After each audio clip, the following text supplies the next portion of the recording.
საქართველოს მოსახლეობის ნახევარი სოფლად ცხოვრობს. 1 მილიონი მოქალაქე კი უშუალოდ სოფლის მეურნეობის სექტორშია დასაქმებული, რაც სხვა ნებისმიერ სექტორში დასაქმებული ადამიანების რაოდენობას მნიშვნელოვნად აღემატება. თუმცა ეს მილიონი ადამიანი სხვა სექტორში დასაქმებულებთან შედარებით 4-ჯერ უფრო ნაკლები ღირებულების მქონე პროდუქციას ქმნის. სოფლად მაღალია სიღარიბის მაჩვენებელიც. საქსტატის ცნობით, სოფლად მცხოვრები მოსახლეობის საშუალო თვიური შემოსავალი 450 ლარია, რაც ქალაქში მაცხოვრებლის საშუალო შემოსავალთან შედარებით 100 ლარით ნაკლებია. სწორედ სოფლად მცხოვრები ადამიანების პრობლემებზე მსჯელობდნენ დღეს მთავრობის დონორი ორგანიზაციებისა და ბიზნეს სექტორის წარმომადგენლები. მთავრობა ახალი სამოქმედო სტრატეგიის შექმნას გეგმავს, რომელიც სოფლად მცხოვრებთა პრობლემების გადაჭრისკენ იქნება მიმართული. სტრატეგიის შემუშავებაში რამდენიმე სამინისტრო და დონორი ორგანიზაციები ჩაერთვებიან. ეს პროექტი გულისხმობს პირველ რიგში ერთიან ხედვას. ეს გულისხმობს ერთიანი პოლიტიკის შემუშავებას და მასში როლების განსაზღვრას იმ უწყებებისა, რომელსაც ექნება თავის საშინაო დავალება, რომელიც იქნება კონტრიბუტორი ამ კონკრეტულ მოცემულობაში, იქნება ეს სტრატეგიულ ხედვაში თუ განსაზღვრულ პოლიტიკაში. შესაბამისად, დღეს არსებობს ეს უწყებები, დღეს არის ეს ფუნქციები, ამიტომ ერთიანი ხედვის საფუძველია შესაქმნელი. ჩვენ დღეს ვხსნით დისკუსიას ამ თემასთან დაკავშირებით.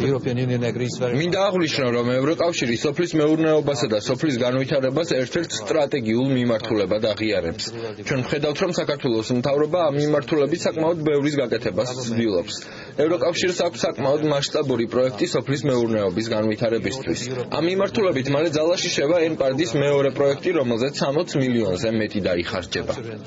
გაეროს რუსეთისა და სოფლის მეურნეობის ორგანიზაციის მიერ შემუშავებული იქნა კონცეფცია, რომელიც ემსახურება სოფლის განვითარების მიმართულებას საქართველოში.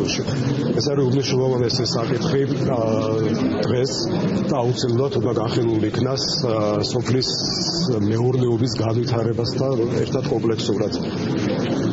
ეს მიმართულება არის მნიშვნელოვანი საქართველოში მოსახლეობის სოციალური დაცვისა და მათი ეკონომიკური მდგომარეობის გაუმჯობესების კუთხით.